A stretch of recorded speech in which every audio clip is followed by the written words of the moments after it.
said, today we get to hear from our Zambia team. So this is Aaron and John and Melissa. So we welcome them, please. Yeah. So we're so very grateful for this partnership. I'm not going to belabor this. There's a lot for them to share with you, but it's a real joy for us to be able to celebrate this. If you haven't been journeying with the river for long, this is a partnership that's been going on since 2007. So we're almost 20 years in the making on this partnership, and it's something that we're very excited about. And it's a true partnership. If you have attended a church previously where you've seen quote mission trips happen, where we kind of dive in and go and fix something and do some work and bless folks and all the ways that you would sort of consider a mission trip to be. This is super duper not that. This is an ongoing partnership with a community that we love and that we have an ongoing relationship with in Zambia. And so you're going to learn something about that here today, we hope. And so we're going to turn it over now to this team, and hope that this is enlightening and encouraging and exciting for you. So without further ado, here are our friends. Thank you, Paul. I'm going to go through some information very quickly off the start, especially because we have a lot of newer people at the church, which is awesome. But since you haven't been here since 2007, I'll go over a few things really quick.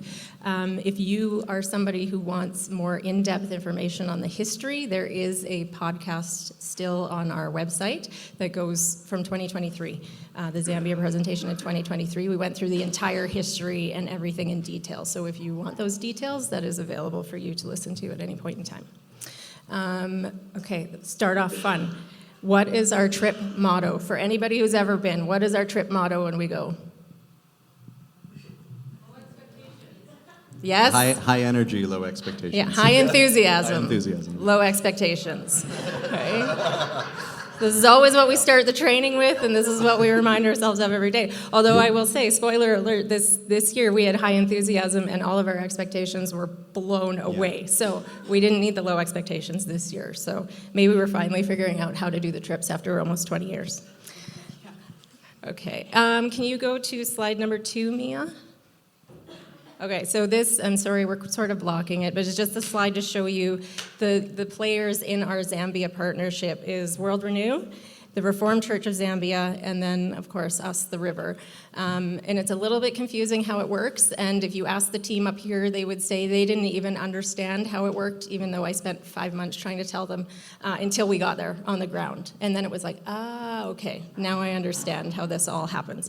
So World Renew is the community development arm of the Christian Reformed Church. That's who we primarily work through. And so they are our hosts and they are our money funnelers, basically. So when we're sending money to the partnership, we send it to World Renew, and World Renew sends it to RCZ on our behalf because they have an agreement with RCZ.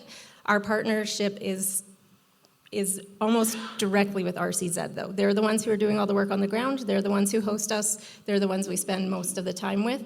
World Renew comes along for the ride, but he's just mostly a scary driver, right? Yeah. But he's great. 140 kilometers an hour on a road that may or may not be there. And part of it wasn't, yeah. And part of it wasn't. Part of it washed out on the way there. Yeah. And so the key verse then for our partnership is we always think of Micah 6:8, for he has shown you, O mortal, what is good, and what does the Lord require of you? To act justly, to love mercy, and to walk humbly with your God. And so that is the posture we try to take into this. We don't actually know anything about the problems they're having on the ground in Zambia. The Zambians know what their problems are on the ground. So they're the ones who are in the best place to solve the problems, and we are there to empower them and encourage them. So that's basically what we do. Okay, next slide. So we got to meet, in previous years, we've always talked about Rev. He was Rev Zulu. He was the secretary of the Reformed Church for years and years and years, and he's the driving force behind our partnership. He has retired as the secretary. So this is the new secretary of the Reformed Church, so he's the head of the entire church. This is Isaiah Munali. And we met with him when we were in Lusaka before we went to the field, just to make sure he's going to support the partnership, because without support from the top, things get a little shaky. And so this is also a fun fact I'll insert here. There's always a word that comes up on the trip repeatedly, and it becomes the word of the trip. And I told these guys on the plane over, I said, wait for it. There'll be a word of the trip. It'll just keep coming up. And he was the first one who dropped it for us, and it was? Game changer. Yes. Game changer. So that was in the meeting with him. He's like, the work that you are helping do in Eastern Province is a game changer for the Zambians. And we were like, oh, well, this is great. So it seems like he's on side. So we're very happy about that. Okay, next slide. Which one is he? Yeah, we don't know which one he is. He's the He's Zambian. the one in the middle. He's the man in the middle. Yeah. On the far right is Ollie. He's the guy from World Renew. Yeah, I the think crazy driver. He's our next slide, I think. Yeah. Yes, he is. That's there he Ollie. is. There's Ollie. Okay. So he's the country director for World Renew in Zambia. He's been in Zambia for 15 years. Mm-hmm. Yeah, he's originally from the UK. And next slide. Okay, this is Benjamin. Puri original. Yes, very original. He's the project coordinator currently.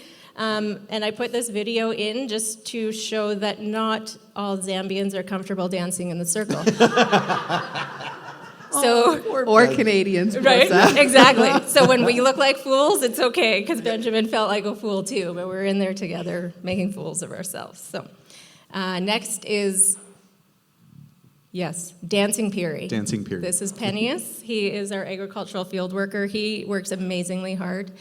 He is incredibly motivated to help the people of Zambia. He is fun, beautiful human, Dancing Puri. Yeah. And before we headed to Eastern Province this year, after we met Rev Munali, we went to Justo Mwali University. Their sign is peeling quite terribly. You can't actually read it, but this is the university and the theological seminary for all of the Reformed Church pastors in Zambia. So we went to meet with them just to see sort of where things happen on the ground. So Rev Zulu, who was in previous years just Rev, can you point him out? Yeah. So he's still here. He's still teaching at the seminary. He's teaching the church and community program. He's not leaving that portion of his work behind, even though he's no longer the general secretary. So that is great news for our program and for us. And a lot of support there. That's like the head of the entire university came to meet with us. So they're very appreciative of our partnership and the work being done. And very appreciative of your Purdy's chocolates that you brought. Oh, yes. They devoured the Purdy's chocolates. They also said it was a game changer. They did, yes. That is true, yeah. And you can't see it, but that's what this slide says, game changers. So this is our team for the trip. So we were together for the entire time that we were then in Eastern Province. So we're going to try and insert some table talk into this, so you're not just looking at us the entire time that we're up here. So our table talk question is, what would you be most nervous about if you were to travel to Zambia? So we'll give you just a few minutes at your tables to talk about that, and then we'll come back. Thank you so much for engaging in the table talk. We were laughing while you guys were talking that this is like being in Madzamoyo, because they make us sit in front on the chairs of honor, and they make us stand up and introduce ourselves and face everybody else like this, which is extremely Zina, intimidating. Langa, Jonathan? Yeah. No, you have to stand. And then they stare at you the whole time. Yes, they do. So we're right at home. Yeah, exactly. We've done this before. It's okay. So I'm going to turn it over to John and Aaron for a little bit. I'm going to ask them a little bit of Q&A, and then we'll get back into the slideshow. So I'm curious, what made each of you decide to come on the trip this year? Well, it started with Melissa. You want to go? You want to go? You want to go? Realistically, though, hearing the stories from 2023 and also from 2024's trip, and just seeing the pictures and just sort of praying into it and going, I feel like Holy Spirit needs me to learn something, and I feel like Holy Spirit's going to open my eyes when my regular world is not around me and when my regular distractions are not pulling me away. And there's a reason they call Holy Spirit Sophia Wisdom, because my eyes were absolutely opened. Yeah.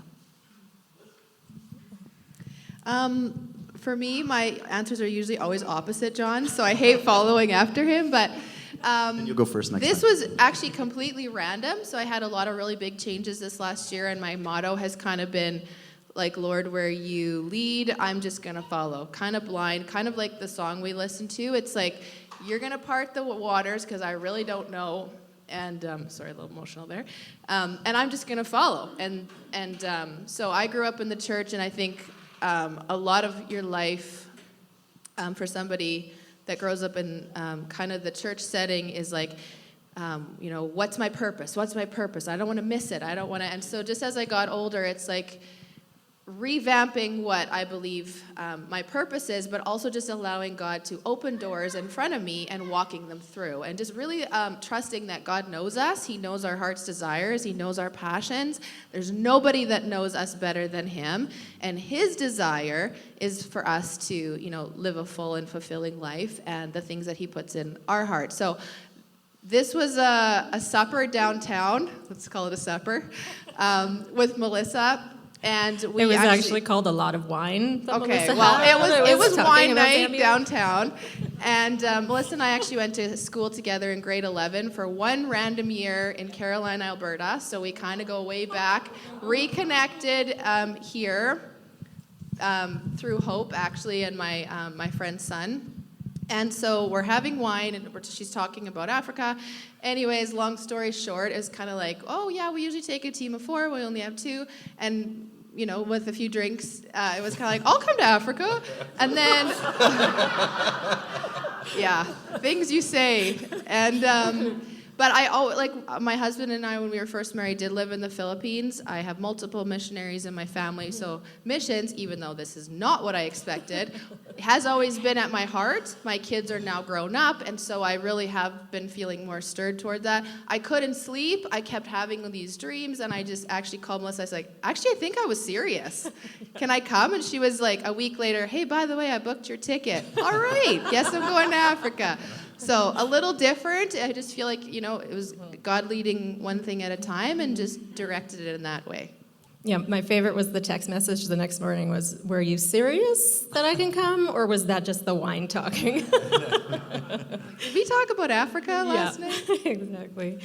Okay, and we talked about what the motto is going into the trip, but what were your expectations going into the trip? I think our motto was low expectations. So I really didn't have much. I actually, every time she talked about somebody or talked about a place, I didn't even pay attention. Unlike John, who knew our whole map, everywhere we were going. I was like, what's the next city? Like, I really didn't know. I was just kind of along for the ride. So I didn't have a lot of expectations because I had a lot of stuff going on. But I think in the back of my mind, I did, even though we talked about it and we went through the training, that it would be more like, different poverty, just more like conventional missions that you hear about, but where you're not helping. It's kind of like you're not allowed to help. You're not, you know what I'm saying? Like, so we would go through all this training about how helping can actually hurt, and it really did revamp how I viewed missions, but I think somehow in the back of my mind I still thought it would be similar. I really didn't know what to expect because I was retraining my mind, be like, okay, what's this going to look like then? So I had really low expectations. Other than it was really far.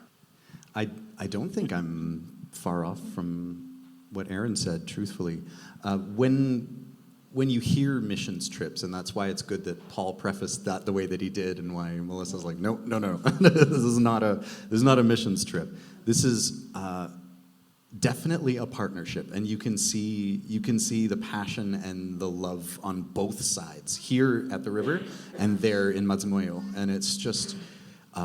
My expectations initially were this is a missions trip. And then we did the training, like what Aaron said, we did the training about helping without hurting. And then we get there and it's like, oh no, we don't need to do anything. This is a fully self-sufficient community. We're just sort of, helping from the financial perspective. That they know what they're doing. That we have absolutely zero that we could teach them, But they have so much to teach us.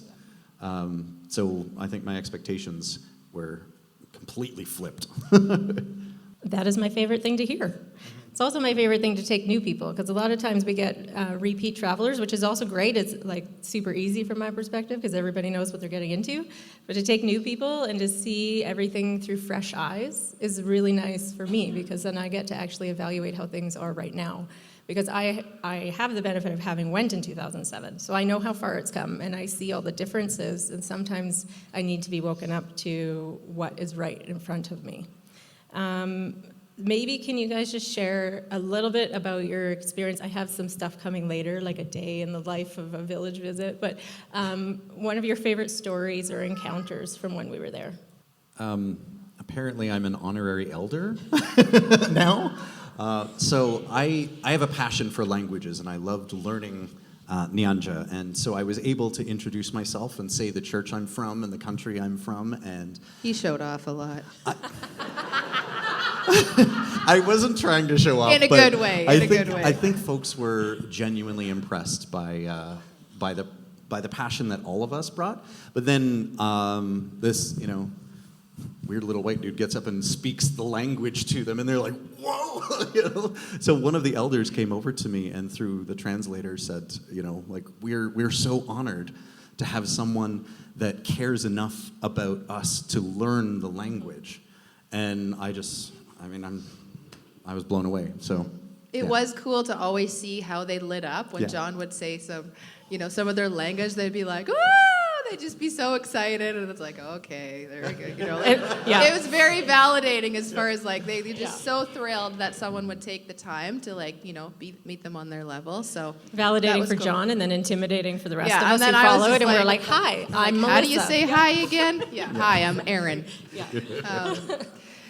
For me, I think the music, the welcoming, every village we went into, I wasn't prepared for how welcoming the culture is. So the music, and it's not about us sitting at the front, that was always intimidating, but just how honored they were to have us, and how they showed it. So yeah, just the dancing and the singing was always my favorite part, because they were all different. You would expect it kind of to be similar. It's like, okay, get ready to dance again. But they were, each time was just so personal to that village and how they welcomed you. It was really neat to see. And then one story particularly that was really humbling, I think, for me, but we got stuck in a village because it started pouring. So we walked and walked. And here's us, we're like, yeah, it's gonna rain. We know it's been raining all week. And they're like, no, move. So we're like, okay, so we're running to this house. And then all of a sudden it poured so bad. I think the worst, I haven't experienced Couldn't see rain out the like that window. before. It was No. just white. And thankfully we were in a building, but when we got out, we were it was a creek bed, right? Yeah. And so it had completely flooded. Now we can't get back to our vehicle. So we're like, are we staying for a night in this village? Or how are we going to cross this now rushing river? So it was kind of neat. The whole village all of a sudden just rallies together. And they're looking, all the kids are running down the creek, and they're trying to find a place for us to get back to our vehicle. And everybody's working together. We're walking, and then all of a sudden you see John's ready to cross this rushing river up to his thing, and we're like, sure, we'll do it. They're like, no, you can't do that. So then they're getting big trees, and they're putting it across the river for us to cross. And in this process, my sandals break because it's muddy, and so I sink in a hole, pull my shoe out, and it's broken, and I'm like, great, no sandals. So I'm like, well, guess I'm going bare feet. So I kind of chuck my sandals. And it's kind of like, if they can go bare feet, I can go bare feet. It's just dirt, right? So, and this woman from the village who is the representative for that program, but in that village, so The Martha. facilitator, yeah. Martha, Yeah, John Farms. she was, the leader. She comes up to me, and she takes off her shoes, and she gives me her shoes, and she says, we all wear shoes here, even the children. You'll wear shoes in our village. And I was just like, I can't wear your shoes. And she's like, yo, you please wear my shoes. And it was just like, even Pennius, he kind of looks at my feet. I'm like, Martha gave me her shoes. And he goes, wow. Wow. It was just very moving, I think, to see how hard they worked together, and just just the honor, and it was just a really humbling moment where it was like, no, I can go barefoot, you guys. Like, you don't realize how many shoes I have at home. Like, you know what I'm saying? Like, it's okay if I go barefoot for the afternoon. But they were like, no, we're not okay with you going barefoot in our village. And I was like, whoa. Like, I think it was just really impactful, really humbling. Just the giving and the serving of their hearts when they have no idea how much I have here, right? It was like, no, here, just take my shoes. So she wanted me to keep them. I'm like, no, I'm not keeping your shoes. But it was a really humbling moment. Well, and the beautiful part about that was it was instantaneous. I even have it on video. You're like, I broke my sandal. She's like, where are my shoes? Like, it was like Yeah, 1 and second it was kind later. of shocked because it was like, wait, no. Like, let me suffer a little bit Yeah. here for you. But it was like, no, you're not gonna. And I was like, wow. Yeah. So that was, I think, probably a really impactful moment for me. Yeah, that was a big day. It is in a video that's going to follow here. Okay, so we'll jump back into the slideshow for a little bit and then come back to more questions. So just to explain how the work is shaped right now is, okay, we're going to try to get out of the way so you can see this slide a little better, but everything that's being done in the villages right now is revolving around village savings and loans. Right, so that's the program that we're primarily running. So this is an example of how the cycle would work. But we're using the village savings and loans meetings and groups to bring in other training. So we bring in conservation agriculture training to the VSLA groups, and we bring in gender training, which is primarily training again, like equality in the household and against gender-based violence. So we're using the Village Savings and Loans as a platform to get into the communities. And one of the beautiful things that I love about the Village Savings and Loans program is that even though it's the Reformed Church of Zambia running the programs, and they're the ones doing all this outreach, there's people from every denomination in the villages part of these groups. Right? So it's a very unifying communal experience for these groups. Since we were there last year, there's been 4 more congregations formed in the area that we work, so there's now 15 congregations. So there's 210 savings groups in the 15 congregations. Wait for this one, 6,782 people. Okay. 770 of them are men. So it's mostly the women who are driving this VSLA change, getting their kids in school because of the payouts. It's very empowering for the entire. Can I just say something about that? Yes, absolutely. But what was cool is anytime we asked the women, are your husbands in support of this program? Because we asked that a lot. Pretty much most of them, I would say they've seen the impact. At first, they may have been like, I'm not really big on this. They've seen the impact that it's making, the community aspect of it, how we're caring for one another, and now they've come on board and are becoming supportive. So it's like the women are paving the way, but their husbands are like, oh, wow, and really coming on board with them, which was really cool. Yeah. And further to that, the communities are inspiring other communities around them. So that there was that really, really big village that we visited the first day, and it was only a small group of people in the village that were involved, but as they talk about it and as they're able to, buy pigs and plant new fields and send kids to school, other people are coming to them and saying, what's going on here? What's happening? And they're getting the explanation, and so it's growing even within the villages that it's been active in for a while. Yeah. Yeah, and like this part where it says take out loans, that does happen, but the group also tries to pool their money for income generating activities, and so that they're investing in the group themselves. So lots of the groups will have a poultry operation, so they'll sell chickens, or they have goats or pigs. We saw sheep this year. That was the first time ever we've seen people keeping sheep. So there's a lot of innovation and a lot of new ideas, and part of our program gives grants to the villages. So if they want to invest in goats, they can apply for a matching grant. So they have to raise half the money, and then the church gives them the other half, and then that helps encourage them into the future. Okay, you can switch to the next slide. If you are somebody who wants more details, I have written up a report on the visit, and there's a couple hard copies at the back, but I also have it electronically that I can send to you if you want.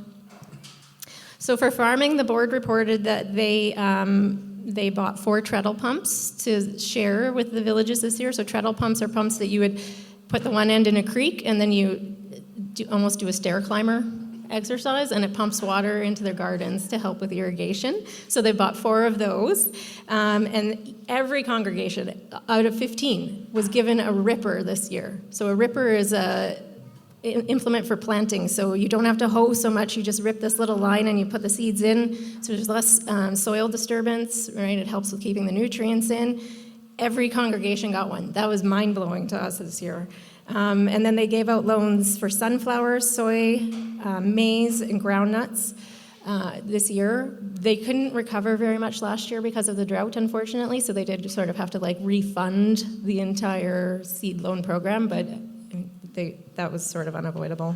That said, looking at the size of some of the maize, it came back resoundingly we've got a well. slide coming. Okay, so the next slide actually is that. So last year is the top picture. We were there like the same week last year to this year. Right? That's the difference in the crops between the 2 years. Same field, right? Mm-hmm. Like it was unbelievable, the difference because of the rain this year. Okay, next slide. Okay, and then anybody who's ever been to Zambia, you're familiar with the shed, right? This is where we used to have meetings, and the oil press was in this little room off to the side here. So in the last year, they built another extension. That's where they're keeping a poultry operation now. They've expanded where the press is, which is now where they've got the church and community thing painted. They're still using the middle as a dorm for high school students, but they're going to soon take that over, so it won't be a dorm anymore because they're going to need the space, because Benjamin and Pennius are going to start working out of the shed. This is going to be their new office, so they're going to be right in the community all the time, which is great. Okay, next is the oil press, the new oil press that we fundraised for last year. Okay, and there's a really terrible video, I'm sorry. With the old machine, it was better without sound because that thing is so loud that you couldn't stand near it. This one's actually really quiet. Yeah, so you can see how much bigger it is than the old press, which is the one that Pennius and Benjamin are standing beside here in the middle. They do still have that one. They're going to use it for grinding groundnuts instead of sunflower seeds. So now they're just going to use the other one for sunflower seeds. The next slide was very exciting to us. Woohoo! Other than it says cholesterol, but I mean L's and R's are kind of interchangeable there. So this is their prototype of what their logo is going to look like. So their plan is to actually market the sunflower seed and oil and be able to put it in the stores in Chapada to sell, to generate more income so they can do more grants, which, you know, will just keep going and going, which is a beautiful, beautiful thing. So they're also planning to plant their own field of sunflower, about 4 acres, so that they have supply, because when there's a drought year, then of course there's not enough supply to then keep this going. Do you mention the byproduct Yeah, I that was was gonna coming out ask of the that side too. of The cake? the pump? Yeah. Yeah, so whatever comes out as the byproduct, which is called cake, they also sell for animal feed. And so they're working on a logo for that too, for their bags, so they can sell it branded with Madzamoyo Church and Community, cooking oil, cake. So, yeah, Like, it really is crazy how they use every single little thing. They utilize everything that they have. So, yeah, even the byproduct of that, they'll mix with their feed to make it go farther for the farmers, so it's less cost for chicken feed, so that's more money back in their pocket. So, like, it definitely blew my mind how Pennius is always researching, always trying to learn, always trying to save the people, money, always trying to be innovative and look for ways to make things go farther. And so this was just a testament to one of those things, and it was really neat. You know, when you see somebody who is absolutely the right person for the job, Pennius is that. He has ideas upon ideas upon ideas, and he's trying every one of them in the test plot. The photo that we had of him before, I don't know if we can jump back to that slide, where he's standing there with a tree.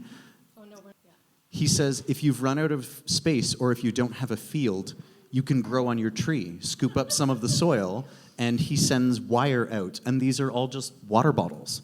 And so it's now vertical agriculture on these big trees in the middle of nowhere. So like if there's no field and you just There's have a tree, plenty of you trees. have a way that Yeah. you can still sustain yourself. Okay. He's always thinking. I don't think he sleeps, but he's always thinking. Oh, no. Well, yeah. Okay, so then next, just a quick picture of the house. This was actually when we did do sort of a mission thing. We built this house in 2008 and 2010. It is still there right now. It actually has chickens in it, but it will be rented again shortly.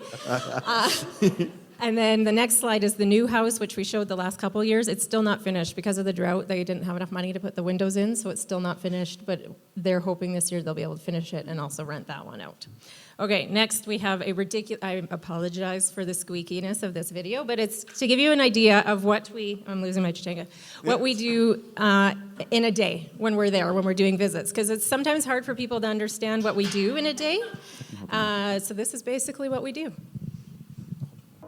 Then we have the obligatory in front of the church photo, because, we go there every year, have to get the photo. There's a new pastor there. I did forget until we were sitting in the pews to warn the team that they would call us on stage to introduce ourselves in front of the entire She congregation. did it on purpose. She's sitting think there she in the did. front row, and almost the whole service has gone by, and she leans over. By the way, just a warning, you're probably going to have to go up front and introduce yourself. And I'm like, Yeah, in front of 1,000 people, yeah. no, yeah, like 1,000 people. Yeah. I was like, what now? Like, the villages is one thing. But I said, maybe they'll forget. She's like, maybe they'll forget. And I just looked at her face. I'm like, they're not going to forget. Yeah, and then Pennius goes up and reminds him. Yeah, well, need to be honored, so there. Yeah. It's fine. Sorry. It was fine. Okay, so Pennius, as we've been talking about, has had a bunch of new initiatives in the last year. We're just going to touch on some of them very quickly because I know we're taking up a lot of your time. On the next slide, so this, you can't see it because I'm in front of it, but these little black balls there, these are actually corn husks that they've burnt down and shaped into charcoal. So instead of chopping down trees to make charcoal, now they're doing it sustainably with the husks. And this was the first time Penny saw somebody in the village actually do it. So he was completely overcome when he saw it. Like, he was speechless because it's working. And they last for 6 hours. When they burn them. Yeah. So it's a great fuel source. So that, I think, will catch on. And we've talked about the plants on the trees, which is great because then you can plant closer to your house too, right? You can have a kitchen garden closer. I got to switch sides. Yeah, this Azola, probably me too. The Azola is a new animal feed that they found. It's almost like teeny tiny lily pads to grow on the water. And so they scoop half of that out every day to feed to the chickens, and by the next day it's full again. That's how fast it regenerates itself. It's quite amazing. And then the day before we got there, they built a mushroom house and planted mushrooms to show us how they're trying to expand into mushrooms too. So that was pretty cool. They also have started raising hybrid chickens. So those are hybrid between village chicken and broilers. They are better resistant to local diseases, I think, and not as chewy as village chicken. So that is wonderful. They have 15 beehives that Pennius is growing, and he's currently assessing the villages to see who can take the beehives. So they'll be handing those out this year. And then there's this new, I don't have a picture of it here, but this new Fumfuza method that they're teaching, which is basically a small garden plot that will feed a family of 6 for a year. So they plant 52 rows, and they plant in basins so that the water can be held better, closer to the roots of the maize. And then that will sustain a family. And that's a size that you can water by hand if there's a drought. So they're really promoting this method right now just for sustainability, food security, right? And they've started planting yellow maize, which is not corn, but it's yellow maize that has more vitamins in it. So that was what they gave for the seed loans this year, was yellow maize. So they've been very busy in the last year, like the amount of work that they've done. Yeah, and they're seeing a lot of gains, which is amazing. And then the next slide, this was the first time that we have ever seen this. They've got 4 youth village savings and loans groups, which is wonderful. Youth-led. Yeah, to teach them when they're young. So in this group, the youngest member is 11. And the oldest is 22, so they're really hoping that that'll take off. They're also starting a youth running club to give the youth something to do, so that's something new.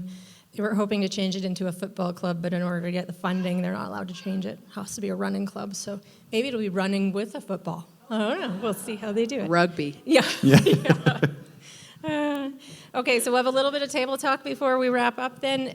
If you can think, what are some things, because they reported all of this to us, what are some things the river could report back to them? because we are partners, so we like to keep them informed of what we're doing. So what can we report back to them?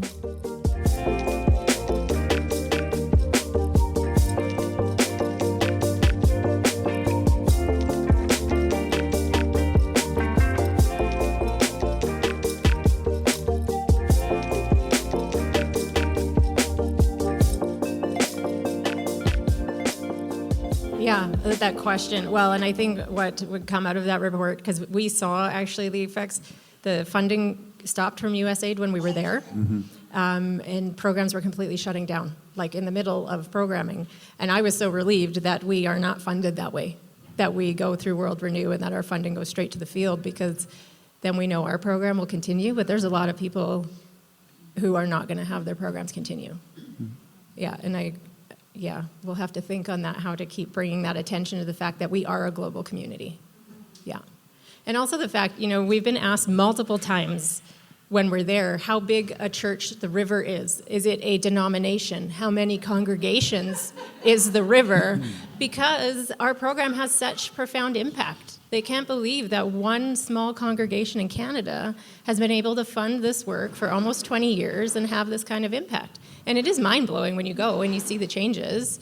It's unbelievable what can happen with this investment, and it changes so many lives.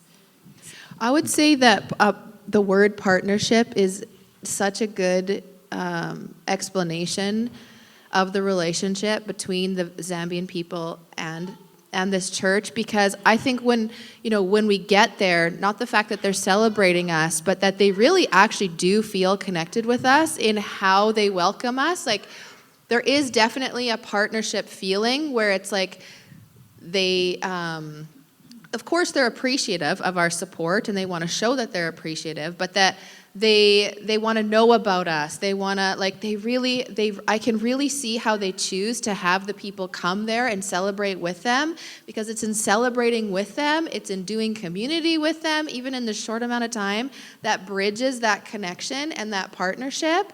And it means, you could tell it means just as much to them as it does to, us going there. It's actually really neat to see. And there was more than one village who asked, we've told you so much about what's going on with us. What can you teach us? And I was like, oh. We're terrible at community. We we like fences and isolating ourselves from each other. Yeah. So this is not going to work well here. Yeah. Oh, okay. Yeah. I think another thing that could get related very gently to them is how we have inclusive leadership. And we have men and women who are in leadership, and therefore we're better able to meet the needs of the diversity of the river community. Yeah, and that does come up, thankfully. That does, actually. Yeah. Yeah. And gender teaching. I think it needs to. Yeah. Because it was interesting, and actually Quentin highlighted this, is that the village saving and loans, it seems like that message has come out. Yeah. But yet every other picture that you showed, it was all men in leadership. Yeah, for Except when we went to employees. the university, they were so excited to introduce the first female. The woman who was the first female pastor for RCZ, and that was Yeah. and that was like She 20 just years finished ago. her but she was the doctorate. first one. Yeah. And she's still a teacher at, Yeah. And all the men were professor. celebrating her, and they wanted us to meet her, and they were just so proud to have more women in leadership. So Yeah. that was actually really cool to see. And the chair now of the local board is a woman. She was elected in December. So it is happening. And I mean, we talk about it every time we're there. We talk about gender training, and it is happening. And the male leaders know that they need the women leaders, so they're actually very empowering, which is really lovely to see. I know we're running quite tight on time, so I'm just going to wrap up with the question. We wanted more time for Q&A, but we'll be around after the service if you want to talk to any of us. What would you two say to encourage someone to support the partnership or to consider traveling to Zambia? I think it's actually important if this is something that you do support. I mean, it is a big trip, and that's the thing that we talked about. Is it's not for everybody, because it is a really big trip. Like, it's far, it's tiring, it requires some physicality. You're doing a lot of walking, a little lack of sleep here and there, eating different foods you don't usually eat. So, like, being healthy is definitely a requirement to going. It's really not for everybody, but as far as being a partner, it changes your mindset when you take something that you see on paper, when you see all the statistics, when you see all the work, but then you experience it firsthand and you connect with the people, even for 2 weeks of the whole year or 1 week of the whole year, all of a sudden there's a connection that you feel to these people, and you come back, you realize what a small amount, a small tiny piece of your world, the impact that it makes there. The whole plane home, I was thinking, like $10, like $100 of my check. How far it goes there, it feels so insignificant. And I think sometimes we wait till we can see we're making a bigger difference, or we have 1,000 saved up, or we can contribute to a large oil press, or, that we can see something, but you don't realize how far and how much of an impact even such a small amount can make. And when you're giving that and you can go experience that firsthand, it definitely is life-changing. It reaffirms the fact that you really, this church is really making a huge impact. Huge. Like, I can't even say, it's mind-blowing to see the difference in community, financially, just in so many different ways. So if you get a chance to go. Definitely go. It's worth it. But if you can't go, just know the impact that you're making, even in a smallest amount, a small commitment, how far that goes, how much that means to them, and it really is, it's changing lives. It really is. I think of the mustard seed, this tiny, tiny little seed that grows into this big, beautiful tree, but it can't do it alone. It needs a community of things to support it. It needs healthy soil, it needs water, it needs sunshine. And I think you can't understand that parable until you've seen something like this in action. Like Tracy, you pointed out about how interconnected things are, how interconnected we are with Zambia. And there's no way to, we can sit up here and tell you all the wonderful stories, but there's nothing that beats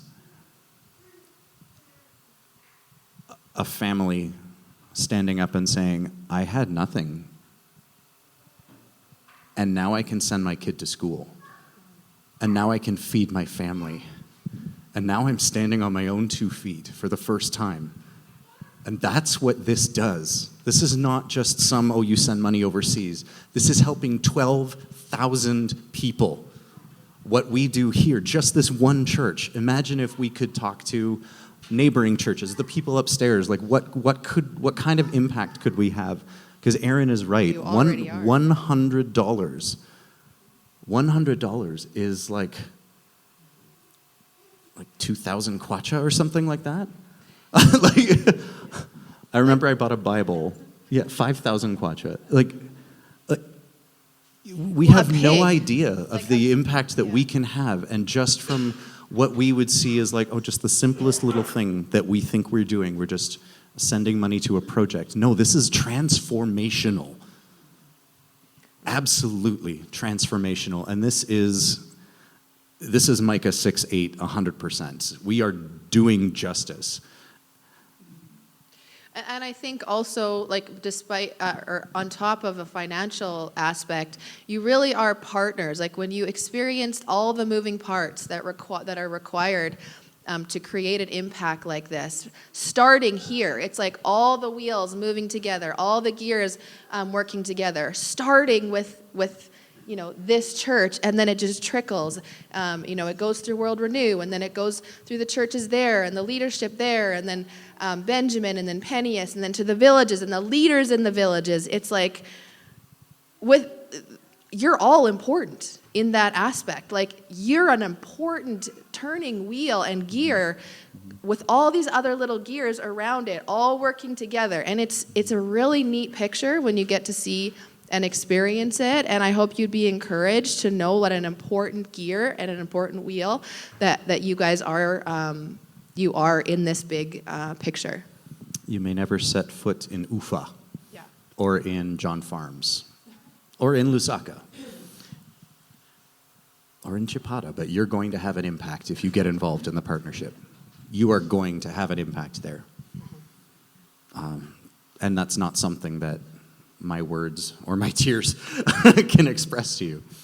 It is a powerful, powerful opportunity to have real change, to be part of real change, to be a partner in something that is so Holy Spirit. It's unbelievable. And to also just say, you have the right woman in leadership here. Big time. I would say the quality, the leadership qualities, the passion, the gifts that you have, Melissa, you are in the right place. One of those folks that are in the right role.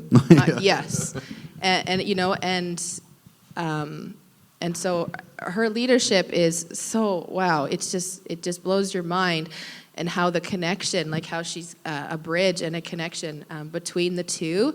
But it is just, it's a really neat picture, and yeah, you definitely have the right leaders in place, and I felt really blessed by that as well.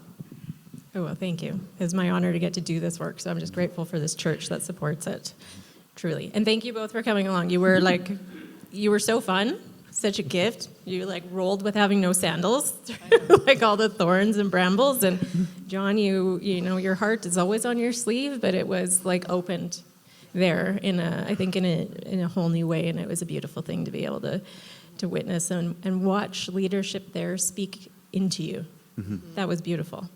So. I think it was a perfect group of, it was just a really great dynamic. Melissa and I tend to be a little bit more introverted, and John will not. And so it was kind of like, okay, we're just going to go to our room for about an hour. John's like, okay, well, when are we meeting? When are we meeting for supper? John, give us an hour. Give us an hour. And just so zealous in the morning, with gone already through your devotional, and here I'm just I haven't really opened it yet, but hey, let's roll with it.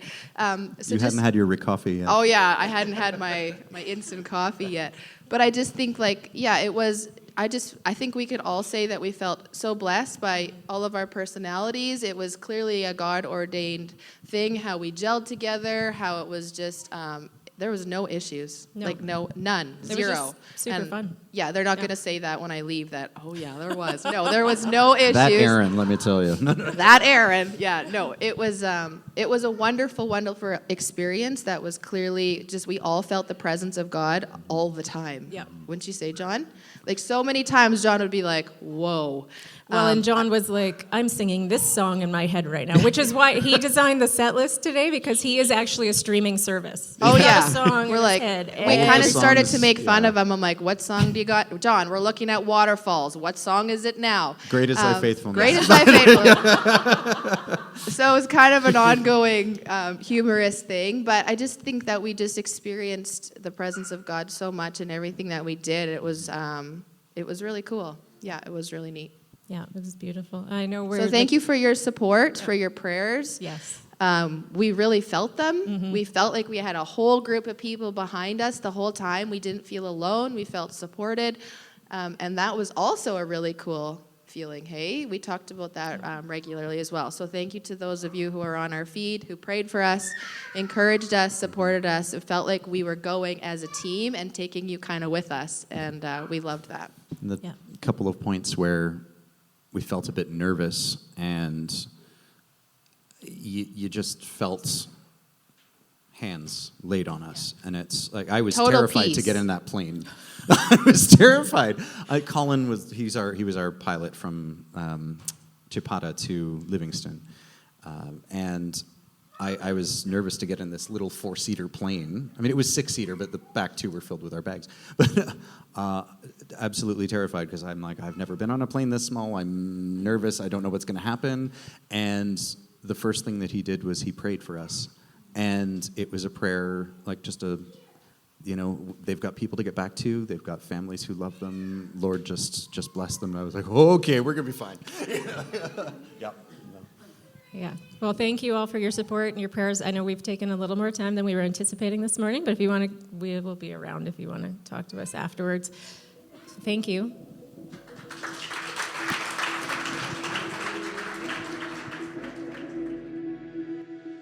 Thank you for listening. We hope you enjoyed this recording. Just a reminder that you can find our website at rivercommunity.ca.